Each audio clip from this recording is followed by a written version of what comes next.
مصطفى، ازيك؟ انا نور. انا بس عندي مشكلة وعايزاك تساعدني فيها. انا حبيت حب من طرف واحد، ودايما كنت بتعذب بمشاعري من غير هو ما يعرف اي حاجة، وكان بيعاملني احسن معاملة، ودايما كان بيضحك معايا وبيشاركني تفاصيل حياتي، وكل ده ما يعرفش ان انا بحبه، لغاية ما جه اليوم واتجرأت وصارحته بمشاعري، ففرح وقال لي وانا كمان بحبك قوي، وما كنتش قادر اعترف لك بحبي ده.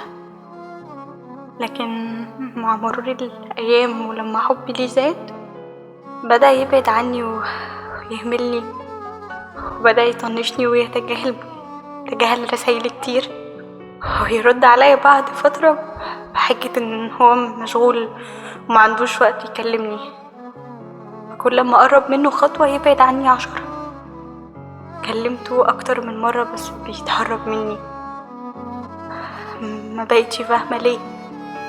ما عملتش معاه حاجة غير كل خير، وكنتش وحشة في تصرف واحد معاه.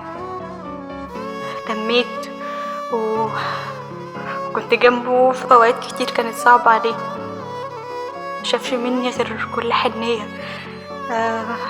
بص، انا حاولت، والله العظيم حاولت اتجاهله كتير بس للأسف فشلت. انا حقيقي تعبت ومش عارفة اعمل ايه. خليني اقولك، ما تزعليش لما البالونه تفرقع في وشك، لان انت اللي نفختيها واديتيها اكبر من حجمها. في ناس كده لما تديها اكبر من حجمها وتهتم بيها اكتر من اللازم، يبتدوا يتكبروا وما يقدروش النعمه اللي في ايديهم. قلبهم ما بيحسش باللي بتقدمه عشانهم، وانك ممكن تضحي باي حاجه عشان تشوفهم بس مبسوطين. فاللي زي دول مهما عملت عشانهم مش هيحسوا. فسيبهم وما تتعبش نفسك. سيبهم وانت مقتنع ان هما اللي خسروك مش انت اللي خسرتهم. اللي ما ينفعكش قربه ما يضركش بعده. اتأكد ان النوع ده من البشر مش هيحس بوجودك مهما عملت. مش هيحس بقيمتك غير لما تغيب عنه.